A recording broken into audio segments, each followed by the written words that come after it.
Welcome to iDream media. So చేసిన ప్రతి పనికి ఖచ్చితంగా కర్మ అనుభవించి తీరాల్సిందే అని చెప్తుంటారు. అది మంచి అయితే మంచి, చెడైతే చెడు.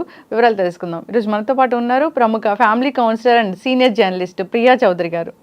మేడం నమస్తే అండి. నమస్తే. జనరల్గా అంటే ఏదైనా చెడు చేసేటప్పుడు చాలామంది ఆలోచిస్తూ ఉంటారు, అమ్మో ఈ కర్మ చేస్తే నాకు మళ్ళీ వెంటాడుతుందేమో అని. సో ఈ మధ్యకాలంలో అసలు చెడే చేయాలని నిర్ణయం తీసుకున్నట్లున్నారు. ఎక్కడ చూసినా ఎవరికైనా ఇంకొకరు అన్యాయం చేస్తూనే ఉన్నారు, కానీ కర్మ అనుభవించింది ఎక్కడా కనబడట్లేదు అని మీరెందుకు అనుకుంటున్నారు? అంటే వాట్ డూ యూ మీన్ కర్మ? ఇప్పుడు చాలా వరకు కూడా మనం చూస్తూ ఉంటాం, కర్మ అంటే నువ్వు చేసే పని, weather that is good or bad. అర్థమైందమ్మా? నువ్వు మంచి చేసావు అనుకో నీకు మంచి రిజల్ట్స్ వస్తాయి, నువ్వు చెడు చేసావు అనుకో చెడు రిజల్ట్స్ వస్తాయి. మనం ఏమనుకుంటే ఇప్పుడు ఇంట్లో ఉంది, అన్నం కరెక్ట్గా వండాలనుకుంటే కరెక్ట్ కొలతలు పెడతాం, అక్కడే ఉంటాం, ఎంత టైం కావాలో చూసుకుంటాము, కరెక్ట్ టైంకి కట్టేస్తే ఏమవుతుంది, మంచి అన్నం వస్తుంది. ఓకే, అలా కాకుండా అన్న ఎక్కువ నీళ్లు పోసో లేకపోతే ఏం కాదులే ఏం అవ్వదులే అనుకొని అన్నంగా వస్తుంది నేను వండుతున్నాను కాబట్టి నువ్వు అనుకున్నావు అనుకో, ఎక్కువ నీళ్లు పోసేసో, మంట ఎక్కువ పెట్టి మర్చిపోయో, లేదా 3 విజిల్స్ వస్తాయో 4 విజిల్స్ వస్తాయో, వచ్చిన తర్వాత నేను గుర్తుపెట్టుకొని ఆఫ్ చేస్తానని అనుకున్నావు, అప్పుడు మర్చిపోయావు, అది 4 విజిల్స్ వచ్చింది మాడిపోయింది. లేదా వాటర్ ఎక్కువ పోసావు, అది కిచిడి అయిపోయింది. అది ఏ విధమైన రిజల్ట్ ఇచ్చింది నీకు? అంటే నువ్వు ఏ పని ఎలా చేసావో దాని రిజల్ట్ అలాగే వస్తుంది. ఓకే, అది అని మీరు అనొచ్చు. ఇందాక ఇంకొక మాట కూడా అన్నారు, ఎవరు కర్మలు అనుభవించట్లేదని. ఎందుకు అనుకుంటున్నారు నువ్వు? వాడు అనుభవించేటటువంటి లేదా ఆమె అనుభవించేటటువంటి సుఖాలు మాత్రమే బయటికి చూపిస్తారు, కానీ దుఃఖాలు ఎవడు బయటికి చూపించడు. కాబట్టి లోపల ఖచ్చితంగా ఉంటుంది. ఇంకొక విషయం ఏంటంటే, అది ఇవాళకైతే రేపైనా ఎవరి దృష్టికైనా వస్తుంది. ఇప్పుడు నేనేం చేశానో అదే నేను రిసీవ్ చేసుకుంటా, నేనేమి ఇచ్చానో అదే వస్తుంది. ఇప్పుడు మీరు నా ఇంటికి వచ్చారు, నేను మీకు పసుపు కుంకుమ పెట్టా, మీ ఇంటికి వచ్చారు, మీరు ఏం పెట్టకపోయినా పర్వాలేదు, కానీ తిరిగి అరే మేడం నాకు పెట్టారు కదా అని చెప్పేసి మీరు కూడా అదే సత్కారం నాకు ఇస్తారు. కానీ హెచ్చిపో అని మొహం మీద తలుపు అయితే వేయరు కదా. ఒకవేళ వేశారు అనుకుందాం, రైట్, నాకు అదే మనసులో అయితే ఉంటుంది, ఉండి నా ఇంటికి వచ్చినప్పుడు ఈమె సంగతి చూసుకుంటానని వెయిట్ చేస్తాను, వచ్చినప్పుడు నీ మొహం మీద తలుపేస్తా. ఎందుకేసా? నువ్వు నా మొహం మీద తలుపేసావు కాబట్టి నేను నీ మొహం మీద తలుపేసా. అప్పుడు నువ్వు అనుకుంటావు ఇదేంటి ఇంటికి వస్తే తలుపేసింది అని. అప్పుడు ఎవరో ఒకళ్ళు అంటారు, నువ్వు ఆ రోజు అలా చేసావు కదమ్మా, అందుకే ఇది ఇలా జరిగింది, ఆవిడ కూడా అలాగే ఫీల్ అయింది, ఇంకా అంతేలే పదా నడువు అని. నేను అలా చేస్తే ఇలా చెయ్యాలా అనడానికి లేదు. అక్కడ నువ్వేమిచ్చావో అదే వచ్చింది. లేదు నేను పట్టించుకోలేదు, లక్ష్మి మొహమ్మద్ తలుపేసేసింది, పోన్లే చిన్నపిల్లదని తెలియదు, ఏదో ఆయన మనకెందుకులే, పోనీ ఆవిడతో నాకేం సంబంధం లే అనుకుని వెళ్ళిపోతా. ఏదైతే ఎనర్జీ నువ్వు ప్రకృతికి ఇచ్చేసావో ఆ ఎనర్జీ తిరుగుతూ ఉంటుంది, నీకు మళ్ళీ తిరిగి ఇచ్చేస్తుంది ప్రకృతి. గుర్తుపెట్టుకో, నేను ఇవ్వను, నా రూపంలో ఏదో ఒక విధంగా ఇస్తుంది. నేను దాన్ని స్వీకరించే స్థితిలోనో నేను దాన్ని స్వీకరించే ప్రయత్నం చేయనప్పుడు అది ఇంకొకళ్ళకి అందించి మరీ అది మళ్ళీ నీకు తిరిగిస్తుంది. ఖచ్చితంగా ఇంకొకళ్ళ రూపంలో నీకు అదే జరుగుతుంది. ఖచ్చితంగా నీకు గుర్తొస్తుంది, ఈ అవమానం ఎక్కడ జరిగింది, ఇది ఎక్కడి నుంచి వచ్చింది అంటే అక్కడి నుంచే వచ్చింది. ఒక్కసారి కూర్చుని ఆలోచిస్తే. చాలామంది నా దగ్గరికి వచ్చి ఫ్యామిలీ కౌన్సిలింగ్కి వచ్చిన వాళ్ళు కూడా ఏమండి ఇలా మాకు అన్యాయం జరిగిందండి మా కుటుంబ సభ్యుల వల్ల, లేకపోతే మా పార్ట్నర్స్ వల్ల, లేకపోతే మరొకళ్ళ కానీ వాళ్ళందరూ బాగానే ఉన్నారండి, మేమే చితికిపోయామండి అని అంటారు. నేను ఒకటే మాట మాట్లాడతాను, మీరు అవునా అమ్మ వాళ్ళు ఎలా ఉన్నారు అడిగి చూస్తూ ఉంటే మొత్తం అన్ని మైనస్లే వస్తాయి అన్నమాట. ఇదేంటమ్మా బాగున్నారని మాట్లాడావు, ఆ బిడ్డలు కాపురాలు సరిగ్గా లేవు, లేకపోతే ఇంకొకటి సరిగ్గా లేవు, వాళ్ళ కార్లు ఉన్నాయి కదండి మ్యాట్లు అంటే వీళ్ళు అదే చూస్తారు. లేదు కార్లు మ్యాట్లు ఉంటాయి, ఎన్ని అప్పులు ఉన్నాయో నీకు తెలుసా? తెలియదు కదా. అవన్నీ బాగా ఉంటే వాళ్ళు నీ జోలికి ఎందుకు వస్తారు? రారు, ఖచ్చితంగా రారు. నిన్నే పట్టించుకుంటున్నారంటే అర్థం ఏంటంటే వాడికి పనేం లేదని అర్థం. ఇప్పుడు ఎవరైనా సరే అమ్మా, ఒక చోట నుంచి ఇప్పుడు ఒక వర్కింగ్ ప్లేస్ ఉంది, నీకు నచ్చలేదు, బయటకు వచ్చేసావు, బయటకు వచ్చేసిన తర్వాత వీళ్ళకి చాలామంది ఉన్నారు, చాలామంది వీళ్ళని ఉద్ధరించే వాళ్ళు ఉన్నారని అనుకుందాం. ఈ సంస్థకి మనల్ని అసలు కేరే చేయరు, సంస్థ హ్యాపీగా నడుచుకుంటూ వెళ్ళిపోతావు. నీకు టాలెంట్ ఉందనుకో, నువ్వు ఇంకొక సంస్థకి వెళ్ళావు అనుకో, నువ్వు హ్యాపీగా వెళ్ళిపోతావు, అయిపోయింది. అదే ఈ సంస్థ నిన్ను బలవంతంగా నిన్ను పెట్టుకొని నిన్ను హైలైట్ చేసి నేను ఇప్పుడు చాలా గొప్పదాన్ని నువ్వు బయటకు వెళ్ళావు అనుకో, ఇలాంటి సపోర్ట్ నీకు దొరకకపోతే నీ ఫెయిల్యూర్ నువ్వు చూస్తావు. రైట్?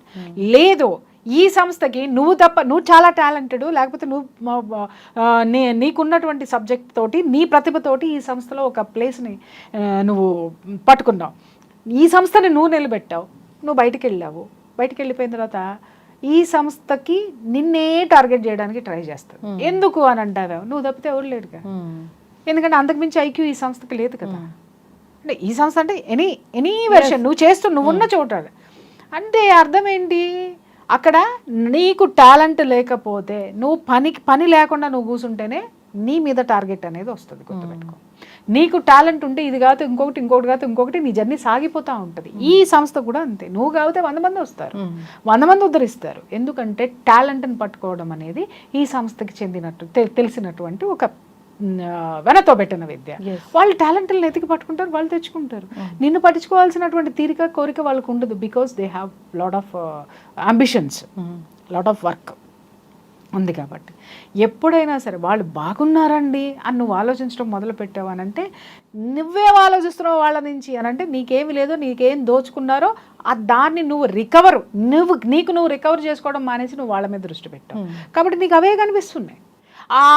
వాళ్ళు పెంచుకునేటటువంటి ఆస్తులు కనిపిస్తున్నాయి, వాళ్ళ మీద పడి నువ్వు ఏడుస్తున్నావు. వాళ్ళు నీకు అన్యాయం చేసి ఉండొచ్చు కదా, అన్యాయం చేశారు అని నువ్వు ఇంకా లో ఎనర్జీలోకి వెళ్ళిపోతున్నావు. వెళ్ళిపోతున్నప్పుడు ప్రకృతి నీకు అదే ఇస్తుంది. నీ అన్యాయం తీసి పక్కన పెట్టు. వాళ్ళకి ఎప్పుడు చెక్ పెడతారా నువ్వెందుకు ఎదురు చూస్తున్నావు? నీ పని నువ్వు చేసుకుంటూ వెళ్తే అప్పుడు ప్రకృతి రియాక్ట్ అవుతుంది. అరే ఈమెకి ఇంత అవమానం జరిగింది, ఇంత ఎనర్జీని వాళ్ళు నాశనం చేశారు, ఇంత టాలెంట్ ఈమెలో ఉంది, నీ పని నువ్వు చేసుకుంటూ అది ఎక్కడో నీ సబ్ కాన్షియస్ మైండ్లో ఉండిపోతుంది. నేను ఈ బాధను అనుభవించాను, ఆ బాధ తీసేయడానికి ప్రకృతి నీకు ప్రయత్నం చేస్తుంది. ఆ ప్రయత్నమే వాళ్ళకి ఏదో ఒక దెబ్బ తగలటం. అది వినంగానే అప్పుడు అనుకుంటాం అనమాట, ఎస్ భగవంతుడు ఉన్నాడు. ప్రతి ఒక్కళ్ళు మాట్లాడే మాట, భగవంతుడు ఉన్నాడు. సాటిస్ఫై అయిపోతావు. నీ పనిని ఇంకాస్త నైపుణ్యంతో నువ్వు చేసుకుంటూ ముందుకెళ్తావు. ఆ బ్లాక్ తీసేయడానికే ప్రకృతి ఆచర్య చేస్తుంది. అది గుర్తుపెట్టుకోండి.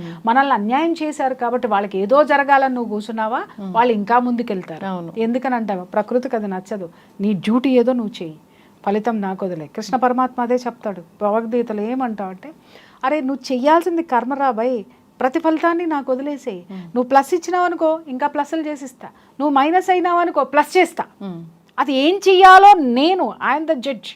కల్కి సినిమాలో కూడా దాంట్లో అర్జునుడు రథము అశ్వత్థామ బాణం వేస్తే గిర్రం తిరుగుతుంది 2 అడుగులు. అదే కర్ణుడి మీదకి వేస్తే 20 అడుగులు దూరంలో పడిపోతుంది. పడిపోయినప్పుడు అర్జునుడు క్యారెక్టర్ హీరో మాట్లాడతాడు, చూసావా ఆయన కొట్టిన బాణానికి కర్ణుడు 20 అడుగుల దూరంలో పడ్డాడు, మనం చూసావా 2 అడుగుల దూరంలో పడ్డాము అని అంటే, అప్పుడు కృష్ణుడు క్యారెక్టర్ మాట్లాడుతుంది, రే ఈ రథాన్ని ఇచ్చింది ఎవడురా, లోకాన్ని పరిపాలించేటటువంటి సూర్య భగవానుడు ఇచ్చాడు ఈ రథము. దీన్ని కాపాడేటటువంటిది ఎవరు, పైన ఉన్నటువంటి కపిరాజు, అతి బలశాలి అయినటువంటి హనుమంతుడు. ఇంకొకటి ఈ రథాన్ని నడుపుతున్నది ఎవరు అంటే, ముల్లోకాలని పరిపాలించేటటువంటి నేను. అంటే ఇన్ని శక్తులు నీ దగ్గర ఉన్నా కూడా 2 అడుగులు వెళ్ళింది, కానీ వాడికి ఏ సపోర్ట్ లేకపోయినా 20 అడుగులు వెళ్ళింది. అంటే గొప్పోడెవరో అతనే, వాడు గొప్పవాడు. ఇది గమనించాలి ప్రతి ఒక్కళ్ళు కూడా. సాగినంతకాలం నా అంతవాడు లేడందురు. ఏదంటే ఇలా ఎవరికి వాడు ఏమనుకుంటాడంటే, హే నాది గొప్ప. అదే కొంచెం విచక్షణ పెట్టి ఆలోచించు. ఇంత బలమున్న నువ్వు 2 అడుగులు జరిగావు అనంటే ఏమి లేకపోతే నువ్వు ఎక్కడ ఉండేవాడివిరా అర్జున, ఏమైపోయేవాడు నువ్వు? ఆ లాజిక్ వినండి, ఎంత అద్భుతంగా ఉంది ఆ లాజిక్. అసలు ఏమీ లేనివాడు 20 అడుగుల దూరంలో పడ్డాడంటే వాడి కర్మ ఎంత బలంగా వాడిని కాపాడింది. అంత గొప్ప. ఎందుకు మనము ఈ కర్మ సిద్ధాంతం గురించి తెలియాలంటే భగవద్గీత చదివితే చాలమ్మా. చదివితే మన జీవితాన్ని మనం ఎలా మలుచుకోవాలో, ఉన్నత స్థితికి ఉత్తమమైనటువంటి మార్గంలో ఎలా మలుచుకోవాలనేది ప్రతి ఒక్కళ్ళకి అర్థమవుతుంది. మనలో ఉన్నటువంటి దౌర్భాగ్యం ఏంటి అని అంటే, మిగిలిన అందరూ కూడా ముస్లిమ్స్ని తీసుకోండి, చక్కగా ఖురాన్ చదువుకుంటారు. మన వీళ్ళని క్రిస్టియన్స్ని తీసుకోండి, ఖచ్చితంగా బైబిల్ పట్టుకొని వెళ్తారు, అదొక నియమం. కానీ మన హిందూ మతంలో అద్భుతమైనటువంటి స్వేచ్ఛ ఉంది. ఎందుకు స్వేచ్ఛ ఉంది అంటే, అరే నువ్వు ప్రపంచం మొత్తం తెలుసుకొని రారా అని చెప్పి, తెలుసుకునే ముందు నీ సబ్జెక్టుని నువ్వు చదువుకుంటే ప్రపంచం మొత్తాన్ని తీసుకొచ్చి నీ దగ్గర పెడుతుంది. ఆ వెసులుబాటును మనాళ్ళు కొంచెం మిస్యూజ్ చేసుకుంటున్నారేమో ఒక్కసారి అందరూ ఆలోచించాల్సినటువంటి విషయం. మన గురించి మనం తెలుసుకోవాలి. మన శాస్త్రాలు ఏంటి, మన పురాణాలు ఏంటి, మన కర్మ సిద్ధాంతం పుట్టిందే భారతదేశం, కర్మభూమి. అరే నువ్వు ఏం చేస్తావో అది ఇక్కడ అనుభవించేసి వెళ్తావు. అర్థమైందా? గురువులు ఉన్నటువంటి అద్భుతమైనటువంటి భూమి. అదే అరిస్టాటిల్ ఈయన అలెగ్జాండరు ప్రపంచం మీదకి దండయాత్రకి వెళ్ళేటప్పుడు చెప్తూ ఉంటాడు అనమాట. అన్నీ జయించుకుంటూ వచ్చిన తర్వాత భారతదేశానికి వెళ్తున్నానంటే ఒకటే మాట చెప్తాడు, అక్కడికి నుంచి ఏం తీసుకురావాలి అనంటే మట్టి తీసుకురా అంటాడు. ఇదే అండి, రత్నాలు రాసులు బోళ్ళన్నీ ఉన్నాయి భారతదేశంలో, ఏం కావాలో చెప్పండి గురుజీ నేను మీకు పాదాల దగ్గర పోస్తాను అనంటే, ఎందుకు మట్టి అడుగుతున్నారు ఎందుకు అనంటే, అది కర్మభూమిరా, ఎంతోమంది గురువులు తాకినటువంటి అద్భుతమైనటువంటి స్థలం అది. ఆ మట్టి చాలు, దాన్ని ముట్టుకుంటేనే మనకెన్నో పాపాలు పోతాయి, మన జన్మ తరించేస్తుంది, అంత అద్భుతమైనటువంటిది భారతదేశపు భూమి అని మాట్లాడతాడు. కానీ ఈ భూమి, ఈ దేశం యొక్క గొప్పతనం, ఈ భూమి యొక్క గొప్పతనం, ఈ మట్టి యొక్క గొప్పతనం, ఈ భరతమాత యొక్క గొప్పతనం ఎంతమంది, ఏ తల్లి ఎంతమంది పిల్లలకి చెప్తుంది, ఏ మాస్టర్ ఏ పిల్లలకి చెప్తున్నారు, ఏ సామాజిక బాధ్యత తీసుకుని ఎవరు ఎంతమంది ముందుకెళ్తున్నారు అనేది ఖచ్చితంగా ఆలోచించాలి. ఇది ఆలోచిస్తే నువ్వన్నావు చూసావా, కర్మఫలం అనేది ప్రతి ఒక్కడు ఒళ్ళు దగ్గర పెట్టుకొని పనిచేస్తాడు. మనం అనుకునేటటువంటి, మనం చర్చించుకునేటటువంటి ఈ అత్యాచారాలు కానీ, ఈ మోసాలు కానీ, ఈ షార్ట్ కట్లో వెళ్ళి సంపాదించేటటువంటి సంపాదనలు కానీ, వీటన్నిటికీ కూడా చెక్ పడుతుంది. ఎప్పుడు అంటే నీ ధర్మం గురించి నువ్వు తెలుసుకున్న రోజున, నీ కర్మ ఏంటో నువ్వు తెలుసుకున్న రోజున, ఎలాంటి కర్మ చేయాలి అనేది నువ్వు నిర్ణయించుకున్న రోజున. ఖచ్చితంగా మేడం. సో అయితే ఇలాంటి తెలుసుకొని మంచి మార్గంలో వెళ్ళాలని కోరుకుందాం. ఎవరికో చెక్ పెట్టేశాను, సో నా వల్ల జరిగిందంతా చేసేసాను, ఆ ప్లేస్ ఖాళీ చేయించేశాను అనేది చాలామంది హ్యాపీగా ఫీల్ అవుతుంటారు. అలాంటిది మళ్ళీ అలాంటి డే వాళ్ళకు కూడా వస్తుందని అయితే వాళ్ళు గ్రహించలేకపోతే. నేను ఒక్క మాట చెప్తాను, గుర్తుపెట్టుకో. ఇలా అనేవాళ్ళు ఎవ్వరూ కూడా సరిగ్గా వాళ్ళు దాన్ని ఏమంటారు అనంటే, చేయించేశాను అని గొప్పగా మాట్లాడుకుంటున్నారు అనంటే ఖచ్చితంగా వాళ్ళు గొప్పవాళ్ళని నువ్వు యాక్సెప్ట్ చేసావని అర్థం. లేకపోతే ఎందుకు మాట్లాడతారమ్మా, ఎందుకు మాట్లాడతారు చెప్పండి? ఇప్పుడు మన దగ్గర పనిచేసేటటువంటి ప్యూర్నే మానేశాడు, వాడు సమర్థవంతంగా పనిచేసేవాడైతే 10 సార్లు మాట్లాడతాం. లేదు అని వాడి మీద మన కసి ఉంది అనుకుందాం, టాలెంట్ ఉన్నాడు, మనకి చేతి కింద బాగా పనిచేసేవాడు, వాడు బయటికి వెళ్ళిపోయాడంటే మనకు కోపం ఉందంటే 100 సార్లు మాట్లాడతాం. వెధవన మానిపించి అవతల పడేశాను, తీసి అవతల పడేశాను. ఎందుకు అన్నిసార్లు తలుచుకుంటున్నావు అంటే వాడు లేని లోటు నీకు ఇక్కడ కనిపిస్తుంది కాబట్టి. లేదు వాడు వెళ్ళిపోయాడు, ఇంకెంతమంది పని వాళ్ళని తీసుకెళ్తాడు అనే భయం నీలో ఉంటే నువ్వు 10 సార్లు వాడిని తిడతావు. లేదు, రీప్లేస్ అయ్యింది, ఇంకొక దాంట్లో ఉంది, ఇంకొకళ్ళు వచ్చారు, వాళ్ళు రీప్లేస్ చేశారు అనుకుంటే నువ్వు అసలు మాట్లాడాల్సిన అవసరమే నీకెందుకు వస్తుంది? సో కాబట్టి నేను అనేది ఏంటంటేనమ్మా, విమర్శలు ఎంత మనం ఎక్కువ చేసుకుంటూ పోయామో, ఎవరిని ఎక్కువ టార్గెట్లు చేసుకుంటూ పోయామో, ఇందాక నేను అన్నట్టుగా కర్మ కమ్స్ బ్యాక్. నువ్వేమి ఇచ్చావో తిరిగి నీకు అదే వస్తుంది. నువ్వు గౌరవం ఇచ్చావా, తిరిగి నీకు గౌరవం వస్తుంది. నువ్వు వాళ్ళకి గౌరవం ఇవ్వలేదు కాబట్టి నువ్వేమి ఇచ్చావో అదే వస్తుంది. అంటే ఎవరినైనా బాధ పెట్టి ఆ సాడిస్టిక్ ప్లెజర్ని ఎంజాయ్ చేయడం అనేది అది నిజంగా ఈ సమాజంలో ఉండి ఇంత క్రూయల్ గా ఉన్నామా అనిపిస్తుంది. అట్లా కాదు. ఇప్పుడు రాముడు ఉన్న రాజ్యంలో రావణాసురుడు లేడా, ఉన్నాడా లేదా? మరి కృష్ణుడు ఉన్నటువంటి మహాభారతంలో ఎంతమంది దుర్యోధనుడు లాంటి స్వార్థపరులు లేరా? ఉంటారు మన చుట్టూ. మరి దుర్యోధనుడు ఎవరో కాదు, అర్జునుడికి సొంత అన్న. మరి వీళ్ళు మంచివాళ్ళు అయ్యారు, వాళ్ళు ఎందుకు చెడ్డవాళ్ళు అయ్యారు అనంటే మనస్తత్వాలు మన చుట్టూనే ఉన్నాయమ్మా. అలా ఉన్నారు వాళ్ళే. ఆ దుర్యోధనుడి సంతతే ఇలాంటి వాళ్ళు, ఆ రావణాసురుడు సంతతే చెరబట్టేటటువంటి వాళ్ళు కొంతమంది ఉన్నారు. సో వాళ్ళని ఎలా గెలవాలా అని మనం గెలుచుకుంటూ ముందుకెళ్ళిపోవాలి తప్ప ఆలోచించుకుంటూ కూర్చోకూడదు అనేది నా అభిప్రాయం. ఖచ్చితంగా మేడం. సో చాలా చక్కటి ఇన్ఫర్మేషన్ అండి. ఇచ్చోట కర్మ ఇచ్చోటే, ఖచ్చితంగా అనుభవించి తీరాల్సిందే అది ఎవరైనా కానీ. సో ఎవరికైనా మనకు చేతనైనంత సహాయం చేయాలని కోరుకుందాం. నీకు కర్మ గురించి ఇంత బాగా గుర్తొచ్చిందంటే ఎక్కడో బలమైన దెబ్బ తగిలి ఆ ఛాన్స్ ఇవ్వలేదు మేడం ఎవరికి. Very good. ఇవ్వకూడదు కూడా. ఒకవేళ తీసుకుందామన్నా కూడా, వాళ్ళు తీసుకోవాలన్నా కూడా అది అంత సాధ్యం కాదు. ఖచ్చితంగా.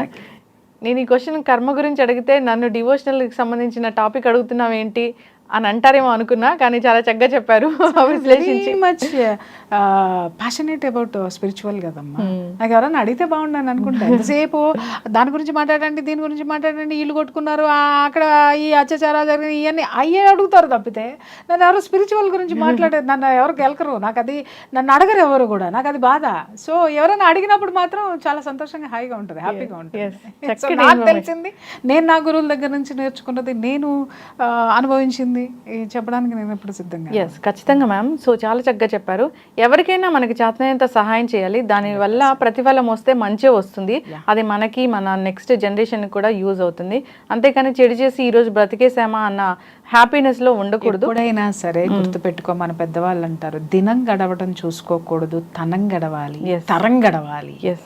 తనం అంటే ఏంటి, దినం అంటే ఏంటంటే ఈ రోజు నాకు ఫుడ్ వచ్చేస్తే చాలు అనుకుంటే మరి రేపు అంటే నువ్వున్నంత వరకు, తనం అంటే నువ్వున్నంత వరకు నీ కుటుంబం ఎలా నడుస్తుందో నువ్వు జాగ్రత్త పడాలి. తరం గడవాలి అంటే నీ తర్వాత, నీ బిడ్డల తర్వాత, నెక్స్ట్ నీ బిడ్డల తరం నుంచి నీ మనవాళ్ళ తరం వరకు కూడా ఎలా గడవాలి అనేది ఈ మూడు చూసుకోవాలి. దినం గడవడంతో చూసుకున్నావు అనుకోమ్మా, నీ తనం అనేది గడవదు. ఎప్పటికప్పుడు దినగండం కిందే బ్రతుకుతావు నువ్వు. తనం గడవడం అనే ఆలోచనతో ఉన్నావు అంటే నింబాదిగా వెళ్తావు, చాలా స్ట్రాటజిక్గా వెళ్తావు, చాలా అద్భుతంగా వెళ్తావు, ప్రతి ఒక్కళ్ళతోటి స్నేహపూర్వకంగా ఉంటావు, ఎందుకంటే నీ తనం గడవాలి కాబట్టి.